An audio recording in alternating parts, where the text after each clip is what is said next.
बकुल से आज बात करनी पड़ेगी, चाहे कुछ भी हो, बकुल से बात करनी ही पड़ेगी।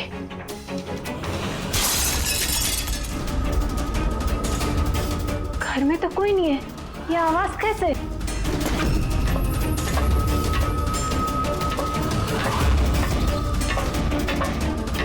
कीर्ति, बकुल, तो कुछ बोलता क्यों नहीं है? कीर्ति,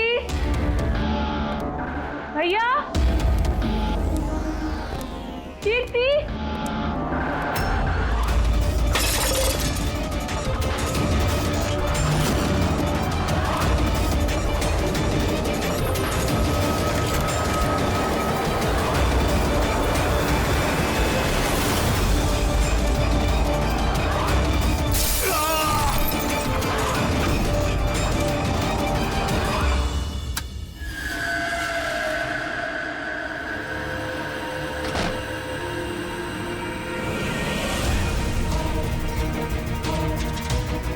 भैया का सूटकेस? भैया बैंगलोर नहीं गए क्या?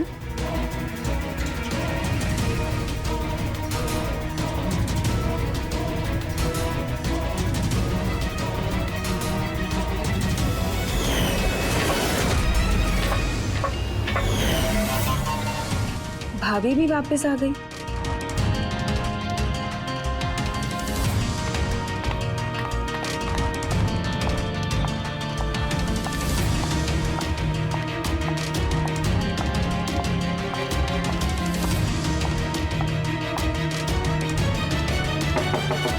भैया,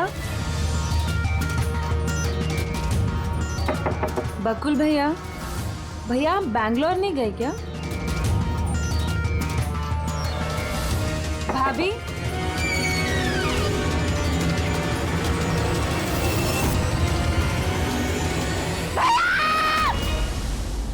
देखो कीर्ति, ये खून का मामला है। एक बार फिर से सोच लो, क्या तुमने जो कुछ भी कहा वो सच है?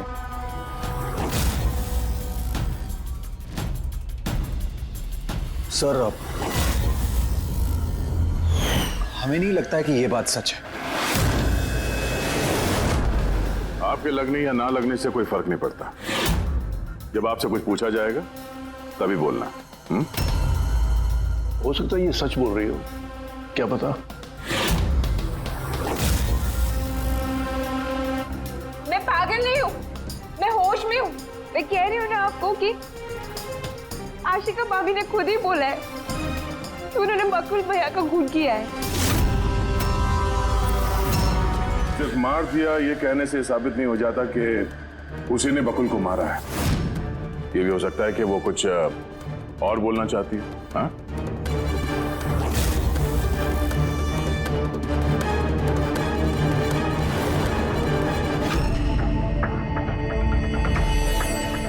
एक बात बताओ, जब बकुल का खून हुआ उस वक्त तुम सब लोग कहां पर थे? कहां थे तुम लोग? मैं और नितिन तो एक दोस्त की शादी में खंडाला गए थे। कीर्ति का कॉल आया और हम भागे चले आए। मेरी बिजनेस मीटिंग थी होटल किड्स में, वहाँ एक क्लाइंट के साथ डिनर था। जैसे ही नितिन का फोन आया तो मैं यहाँ पर चला आया। और आप कीर्ति, आप कहाँ थी? मैं बाहर गई हुई थी। कीर्ति बाहर गई थी, चाचा जी क्लाइंट के साथ मीटिंग में थे और आप दोनों खंडाला गए थे। उस वक्त बकुल और आशिका घर में अकेली थी, है ना? बकुल भैया भी बैंगलोर जाने वाले थे, उनकी 11 बजे की फ्लाइट थी और आशिका भाभी तो पार्टी में गई थी। आप सब घर में नहीं थे तो फिर बैंगलोर जाने वाला बकुल वापस क्यों आया घर पे? और ये आशिका, वो पार्टी से वापस क्यों आई? तो वो आप जाकर आशिका भाभी से पूछिए ना कि वो इतनी जल्दी वापस क्यों आ गई। वो तो घर पे ये बोलकर गई थी ना कि वो सुबह वापस आएंगी। वो तो हम पूछेंगे उससे। फिलहाल आप बताइए, आप कहाँ गई थी बाहर? मेरी मदर बांद्रा रहती है, उनको अचानक फूड पॉइजनिंग हुआ था, मैं उनके पास ही गई थी। और और फिर वहीं से मैं आई। वाह, हर एक के पास एक्सप्लेनेशन है कि बकुल के खून के वक्त मैं यहां था, मैं वहां थी, मैं वहां गया था। सबके पास एक्सप्लेनेशन है, लेकिन आप सब लोग एक बात अच्छी तरह से याद रखना, हम सीआईडी वालों से सच ज्यादा देर तक छुपता नहीं, सामने आकर ही रहता है।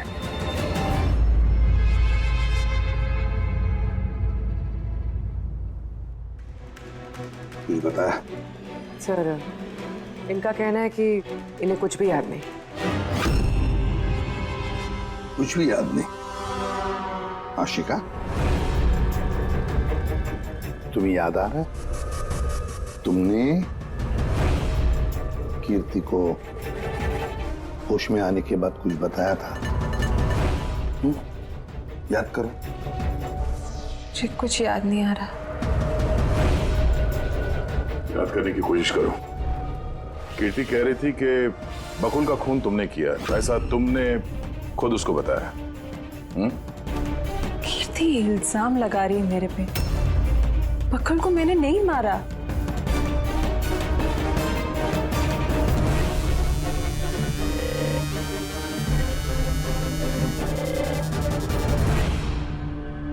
सर, कहीं ये याददाश्त जाने की एक्टिंग तो नहीं कर रही है? हो सकता है, क्योंकि बकुल यहाँ कमरे में खून से लथपथ पड़ा है और इसके सर पे थोड़ा सा निशान है, बस। बेहोश हुई कैसे? वही तो, इससे सच उगलवाना पड़ेगा। कैसे उगलवाएंगे सर?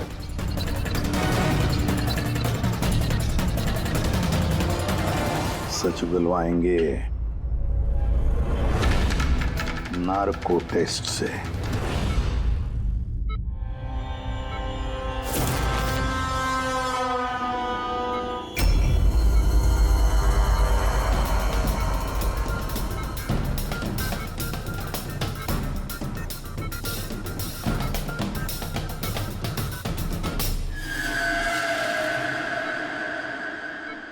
अप्रैल की रात को जब आप पार्टी से घर लौटी तो क्या हुआ था?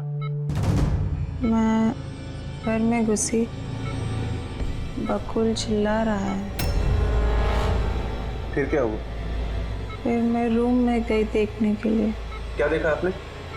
मैंने देखा कि जैसे ही मैं अंदर गई तो मैंने देखा बकुल वहाँ पे है। उसके पीठ से खून निकल रहा था।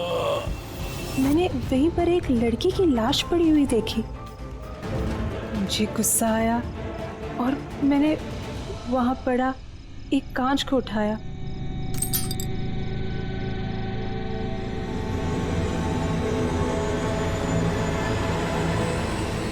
और बकुल को मार दिया। तभी मुझे मेरी गर्दन पे प्रेशर महसूस हुआ। मैं बेहोश होने लगी। बेहोश होने से पहले मैंने दरवाजे पे एक फिगर को देखा जिसने ऑरेंज फ्लोरेसेंट जैकेट पहन रखी थी। आदमी था या औरत थी? आदमी। ओके, फिर क्या किया उसने? वो मेरे पास आ रहा है, शायद मुझे मारना चाहता है। अच्छा आशिका, तुमने वहाँ किसी औरत की लाश को देखा था? हाँ, देखा था। औरत की लाश? वहां पर तो हमें किसी औरत की लाश नहीं मिली। हम तो बकुल के मर्डर की जांच कर रहे हैं। अब ये नया केस कहाँ से आ गया? कौन सी औरत की लाश है? कौन थी वो औरत? मुझे याद नहीं, सब धुंधला दिख रहा है। कि कहीं ये हमें गुमराह तो नहीं कर रही? समझ में नहीं आ रहा है ये किस औरत की बात कर रही है, किस औरत की लाश की बात? आशिका, तुमने बकुल को क्यों मारा?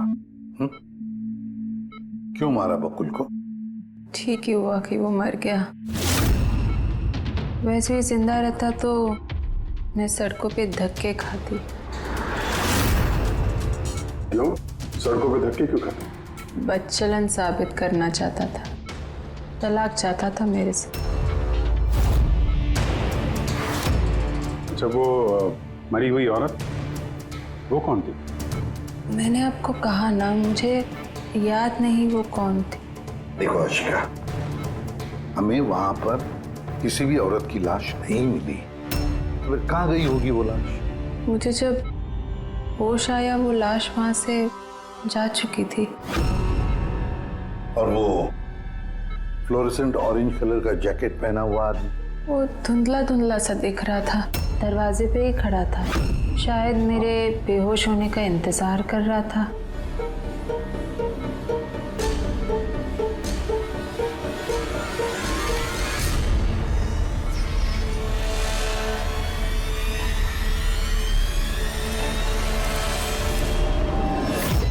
अभी तो आशिका वही बोल रही है जो उसे अच्छा लगता है, मगर टेस्ट में उसने सब कुछ सच सच बोला है। Thank you sir. अगर इसने नार्को टेस्ट में सच बोला है तो हमें उस मरी हुई औरत के बारे में पता करना पड़ेगा। लगता है क्राइम सीन पर दोबारा जाना पड़ेगा। अच्छी तरह से फिर से चेक करते हैं, कोई ना कोई सबूत तो मिलेगा ही मिलेगा। सर ये मशीन कोई स्पेशल मशीन है? ये मशीन छोटे से छोटा सबूत ढूंढने में भी सक्षम है, जैसे कि माइक्रोब्स जो अक्सर धूल में मिल जाते हैं। और ये जो मशीन है ना, ये इस कमरे में छोटा से छोटा जो डस्ट पार्टिकल होगा ना, छोटे से छोटा, उससे उस जैकेट वाले आदमी का पता बता देगी जो इस कमरे में मौजूद था। बहुत बढ़िया।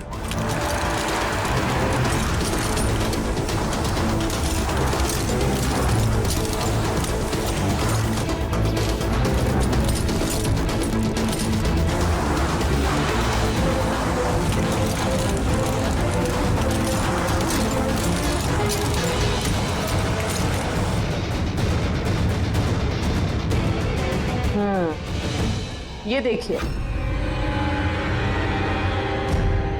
जो हमारी नजरों से बच गया वो इस मशीन ने ढूंढ निकाला।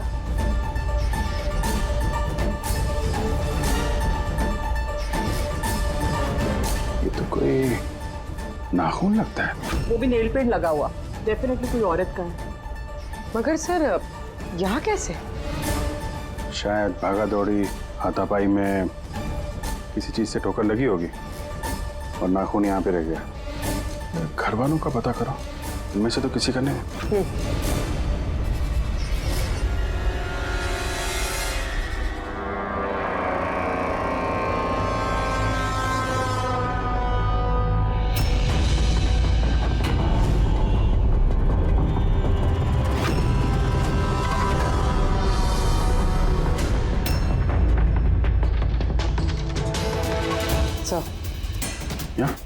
पर घर में तो किसी का भी नहीं है। शायद उस औरत का होगा जिसकी लाश आशिका ने देखी थी। लगता तो ऐसा ही है।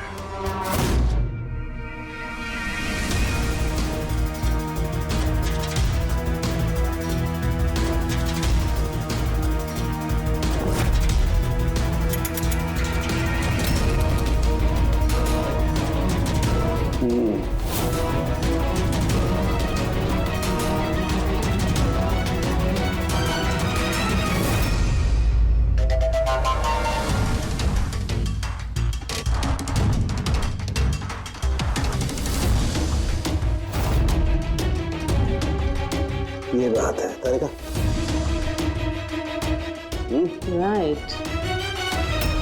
क्या पता चला इस नाखून का किसका है ये? सर, ये नाखून का डीएनए किसी भी फैमिली मेंबर से मैच नहीं हुआ। लेकिन एक बात पता चली बस, ये नाखून जिस किसी का भी है वो एक औरत है और उसकी उम्र 20 से 25 साल है। 20 से 25 साल की औरत। और एक बात,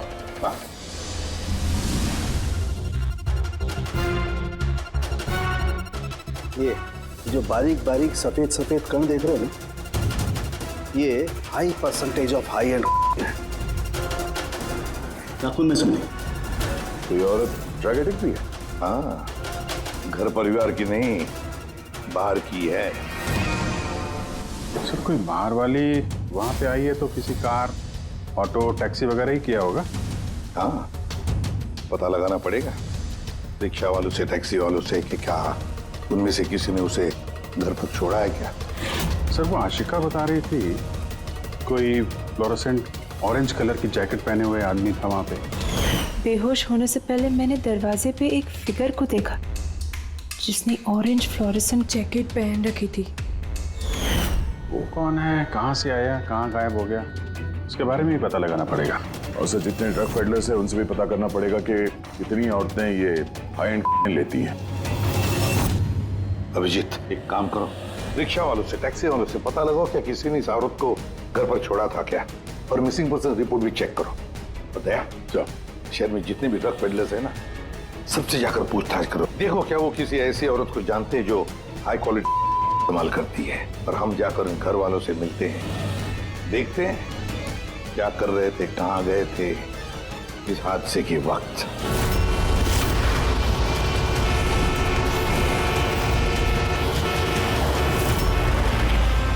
तुम्हारी एसोसिएशन से पता चला है कि 10 तारीख को यानी परसों रात में तुमने शांति निवास बंगलों में किसी लड़की को छोड़ा था। हाँ सर, छोड़ा था। कितने बजे की बात है? सर लगभग 1 बजे की बात है, उसी बंगलों में। सर बहुत नशे में थी वो और बार बार अपने हस्बैंड को गाली दे रही थी। अच्छा जी सर।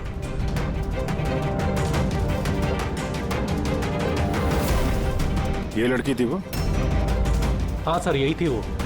वहाँ बंगलों के आसपास कुछ गड़बड़ लगी क्या? नहीं सर, गड़बड़ तो कुछ नहीं लगी, सब कुछ नॉर्मल ही था। और एक कार खड़ी थी, एक बाइक और सर एक गार्बेज वैन भी था। Garbage van? जी sir. Sir sir sir sir sir sir मैं भी एक लड़की को परसों शांति निवास बंगलों के बाजू में छोड़ा था। कितने बजे? सर यही कोई 12:30 बजे के आसपास। और तुमने 1 बजे छोड़ा था? जी सर। ये लड़की थी वो? नहीं नहीं सर, ये लड़की नहीं थी। तो इसको तुमने 1 बजे छोड़ा और 12:30 बजे जिस लड़की को छोड़ा था उसको दोबारा देखोगे तो पहचान जाओ? एकदम सर, बरोबर पहचान लेगा। गुड। सुनो, तुम लोगों से जो भी सवाल पूछा जाएगा उसका सही सही जवाब चाहिए। जरा सा भी झूठ बोला ना तो बड़ी मुसीबत खड़ी हो जाएगी, समझे? सर झूठ बोल के जान आफत में नहीं डालनी है हमें। तो फिर बताओ, जिस दिन बकुल का खून हुआ उस दिन क्या चेतन तुम्हारे होटल में था? जी सर, वो होटल में थे और उन्होंने सारा समय क्लाइंट के साथ बिताया। उन्होंने क्लाइंट के साथ डिनर भी किया। अच्छा, तो ठीक है, क्लाइंट के सारे डिटेल्स चाहिए हमें, और उस दिन का सीसीटीवी फुटेज भी। शीना, कीर्ति की माँ को फूड पॉइजनिंग क्यों हुई? खाने में क्या मिलाया था? मैंने तो कुछ भी नहीं मिलाया था। आंटी जी तो बाहर गई हुई थी। जब वो वापस लौट के आई उनकी तबीयत खराब थी। सर नितिन और सिया दोनों सारा दिन शादी में ही थे। पूछे भी नहीं बता रहे। रट्टा मार के आए हो क्या? नहीं मैम, जो सच्चाई है वही बता रहा हूँ। 11 बजे फंक्शन बंद करा दिया था हमने। उसके बाद में नितिन और सिया वो लोग कहाँ गए? फिर वो दोनों अपने रूम में चले गए सर।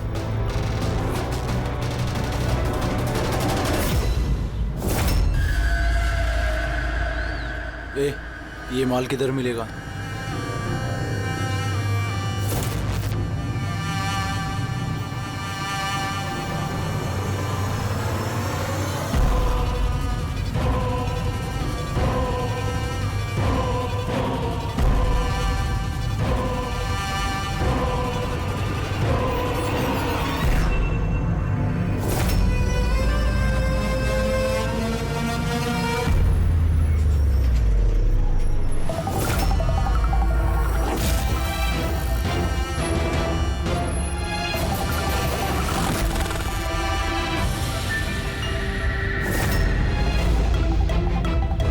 माल चाहिए।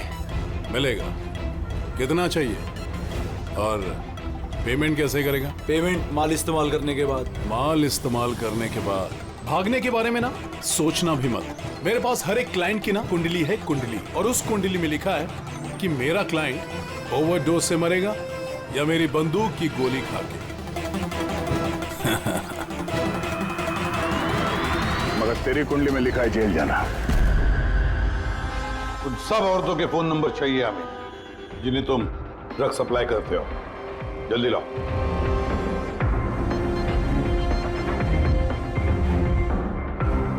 बोल, देखो जरा कॉल करके देखो इन सारे नंबर्स पर। देखो कोई गायब तो नहीं है।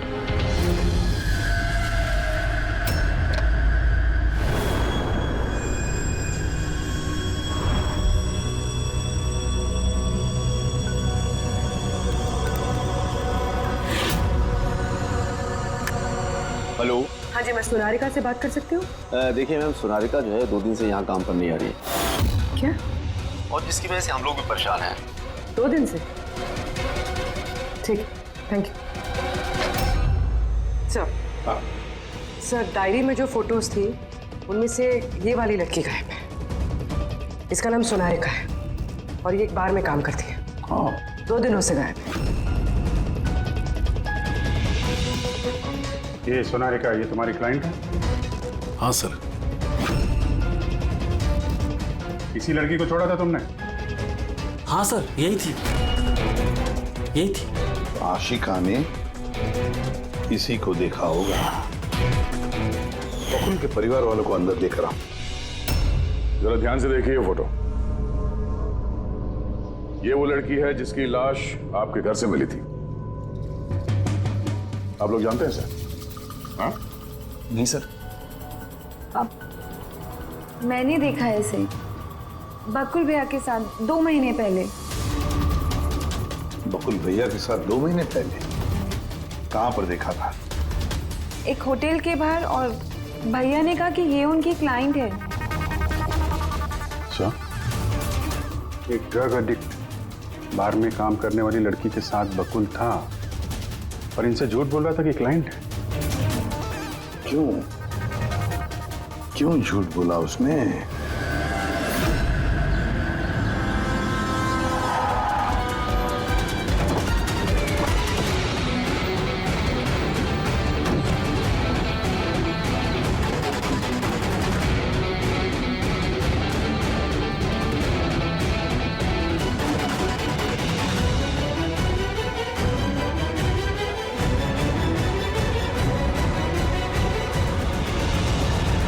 ये सोनारिका यहीं पे काम करती थी ना? जी हाँ, यहीं काम करती है। आप लोग कौन? सीआईडी। सोनारिका का खून हो गया। क्या? इसीलिए वो 2 रात से यहाँ काम पर नहीं आ रही है। हाँ, मगर हमें उसकी लाश नहीं मिली है। और इसके साथ साथ ये बकुल नाम का आदमी है, इसका भी खून हुआ। हम ये जानना चाहते हैं कि सोनारिका का इस बकुल के साथ क्या संबंध है? संबंध के बारे में तो नहीं पता, लेकिन हाँ, ये आदमी कभी कभी हमारे बारे में सोनारिका को लेने आता था। फिलहाल आपको इसके बारे में ज्यादा जानकारी तेजी ही दे सकती है साहब। ये तेजी कौन है? सर, ये है तेजी। तेजी, सोनारिका तुम्हारी दोस्त थी। ये बताओ कि इस आदमी के साथ सोनारिका का क्या संबंध है? सर, सोनारिका का बकुल के साथ अफेयर चल रहा था। बकुल उसके सारे रईसों वाले खर्चे उठाता था, पर उसको हमेशा बकुल से कुछ ना कुछ शिकायतें रहती थी। कैसी शिकायत रहती थी? वो कहती थी कि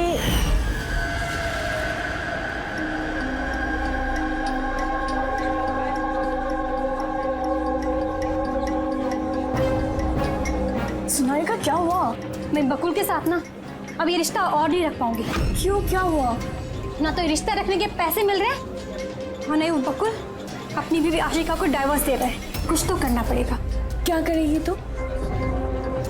ब्लैकमेल। क्या? मैं उसे ब्लैकमेल करूंगी जिसने मुझे नाटक करने के लिए कहा है। तो कोई सोनारिका को पैसे दे रहा था बकुल के साथ प्यार का नाटक करने के लिए। मास्टरमाइंड कोई और ही है? हाँ, और उसी मास्टरमाइंड ने प्लान किया और इस सोनारिका और बकुल को मार दिया।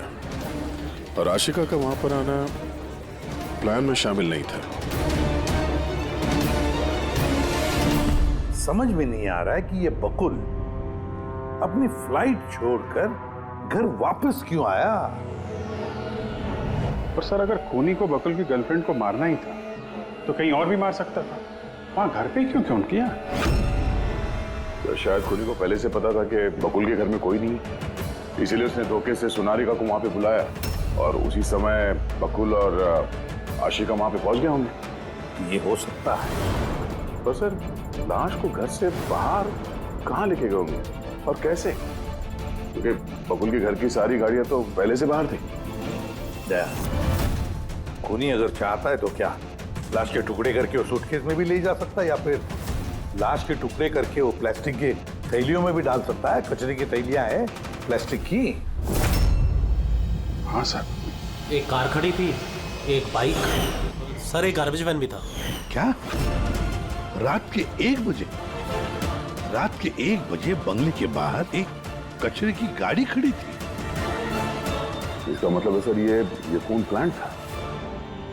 ये खूनी गार्बेज वैन लेके आया था लाश को ठिकाने लगाने के लिए। और सर ये फ्लोरेसेंट ऑरेंज कपड़े गार्बेज वैन वाले उसके पहनते हैं। सर, चेतन जिस कंपनी के बिजनेस डिनर पे गया था, ऐसी कोई कंपनी रजिस्टर्ड ही नहीं। मेरी बिजनेस मीटिंग थी होटल किड्स में। और कीर्ति की माँ ने बाहर कुछ भी नहीं खाया। मेरी मदर बांद्रा रहती है, उनको अचानक फूड पॉइजनिंग हुआ था, मैं उनके पास ही गई थी। फिर भी उसे फूड पॉइजनिंग हो गई। ठीक है, ये भी पता लगाना चाहिए कि जिस रात बकुल और सोनारिका का खून हुआ, उस रात खंडाला से कोई टैक्सी या प्राइवेट गाड़ी आई थी क्या बंगले पर? अपनी माँ की बीमारी के बारे में सच सच बताओ। उनकी मेड शीना का कहना है कि उनकी जो भी हालत थी घर के खाने की वजह से नहीं हुई। हाँ, ये सच है। उन्होंने घर का खाना नहीं खाया था, बल्कि वो तो ये बता रही थी कि वो ड्राइवर के साथ बाहर गई थी और कार में उन्होंने कुछ दवाई खाई थी। दवाई खाई? हाँ, हमारे ड्राइवर अमन का भी यही कहना है। तुम्हारा ड्राइवर अमन का? सर, उन सभी ड्राइवरों को साथ में लेके आया हूँ जो गार्बेज वैन चलाते थे। हमें एक गार्बेज वैन के बारे में पता चला है जो आधी रात को सड़क के बीचों बीच खड़ी थी, जिसमें लाश डाल के ले जाया गया। वैन का पता चल गया? सर्विलेंस कैमरे में वो वैन साफ साफ दिख रही है हमें। क्यों?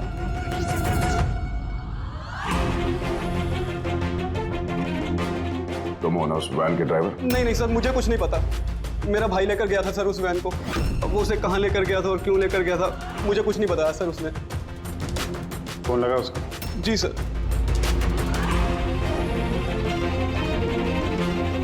हेलो अमन, कहाँ है तू?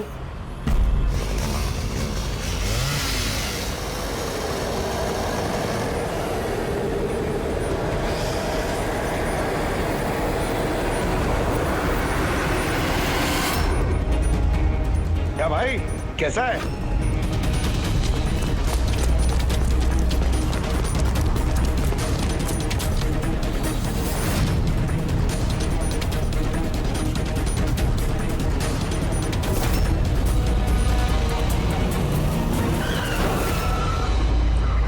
सर, मैं सच बता रहा हूँ। मैंने तो जो कुछ किया उस फोन कॉल की वजह से किया था, जो बकुल सर के बंगले से आया था। किसने फोन किया था बकुल के बंगले से? मैंने उसे कभी देखा नहीं है, सिर्फ उसकी आवाज सुनी थी।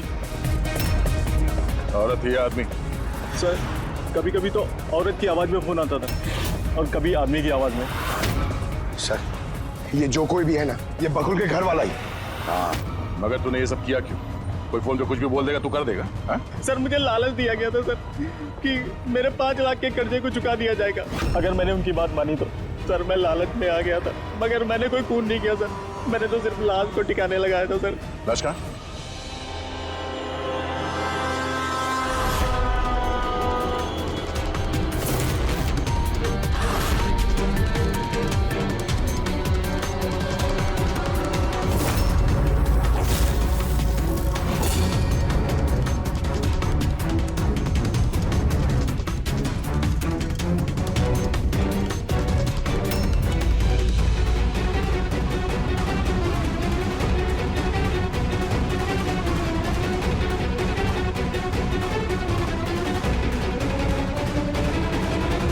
बॉस, इस लड़की का गला घोटा गया है, शायद इसी से इसकी मौत हुई है। तो इसीलिए सोनारिका की खून का कोई भी निशान नहीं था क्राइम सीन पर। और उसके पैर के अंगूठे का नाखून भी उखड़ा हुआ है।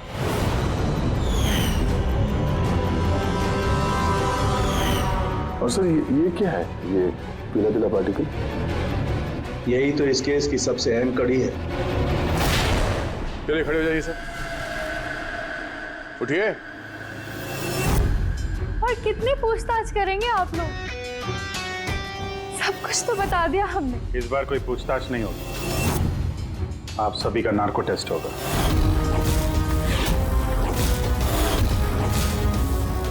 नार्को टेस्ट क्यों पर? क्योंकि आप में से कोई है जो सच नहीं बोल रहा।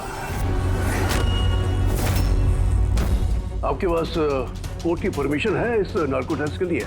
जी हाँ, परमिशन के बिना हम कुछ नहीं करते।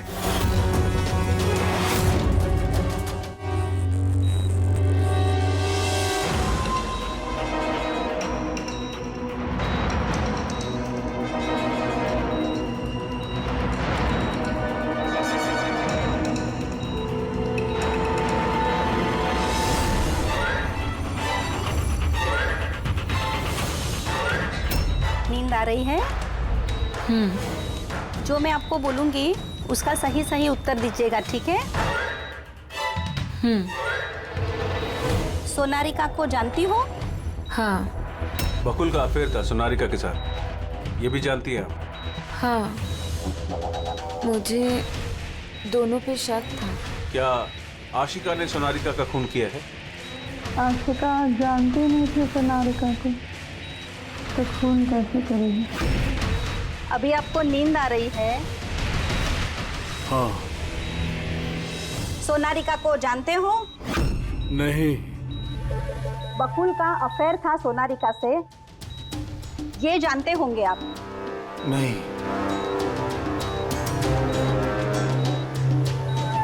क्या आशिका ने सोनारिका का खून किया है?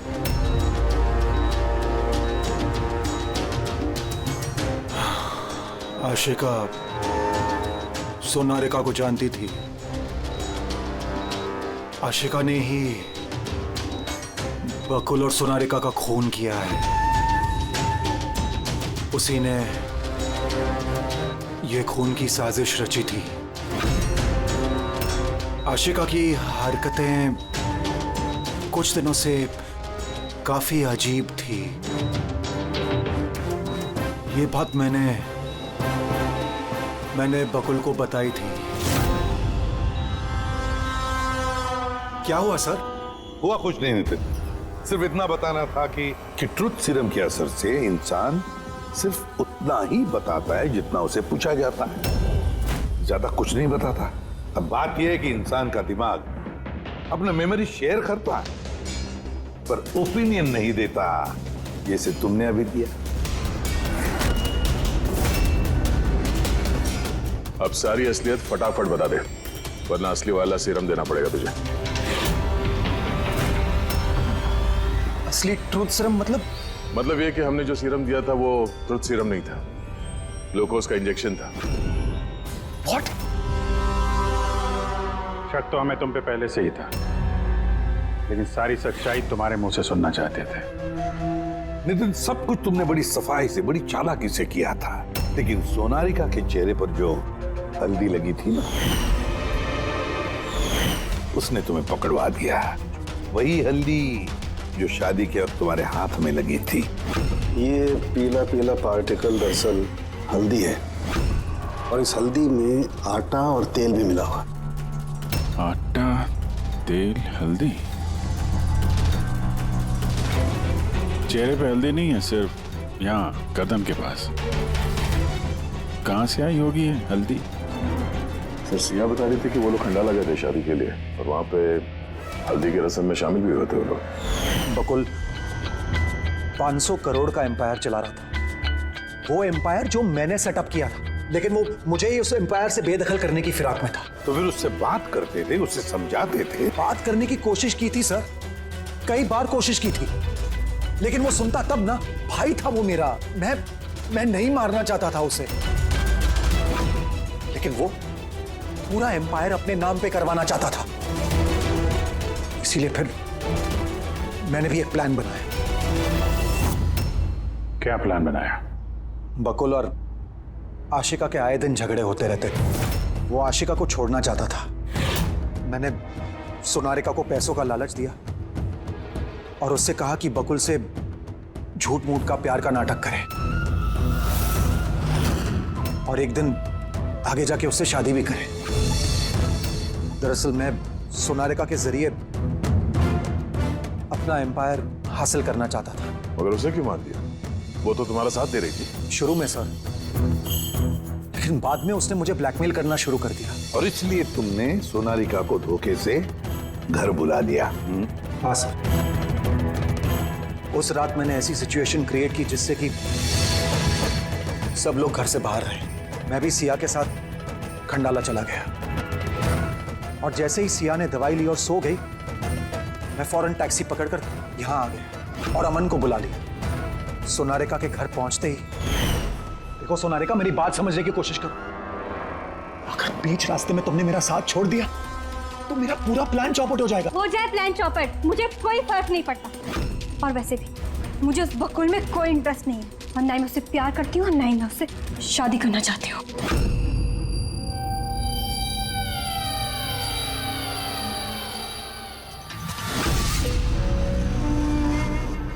देखो, अगर तुमने मेरा साथ नहीं दिया तो बहुत पछताओगी, बता रहा हूं मैं। धमकी दे रहे हो तुम मुझे? धमकी दे रहे हो तुम मुझे?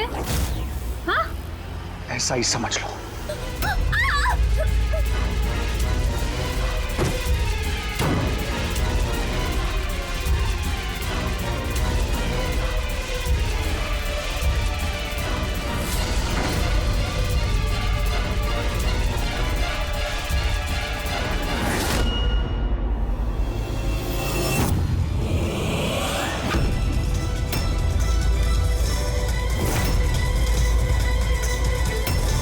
भैया, बकुल, ये क्या किया आपने? ये सोनारिका मुझे फंसाना चाहती थी। मैं पुलिस को बुलाऊंगा। बकुल, बकुल, बकुल।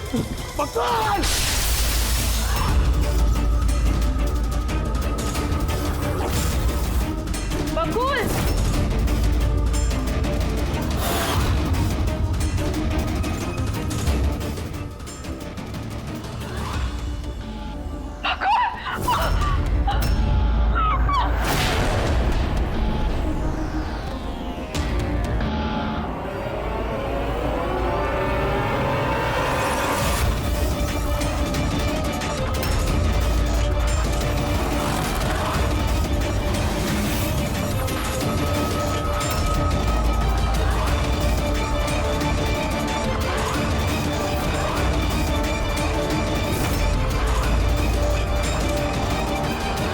मैंने अमन को फोन पे पहले ही बता दिया था सोनारिका की लाश को ठिकाने लगाने के लिए। उसने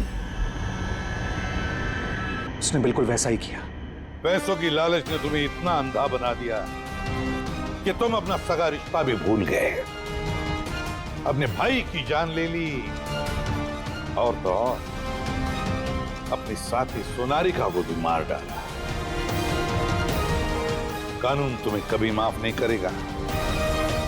कड़ी से कड़ी सजा होगी, शायद फांसी।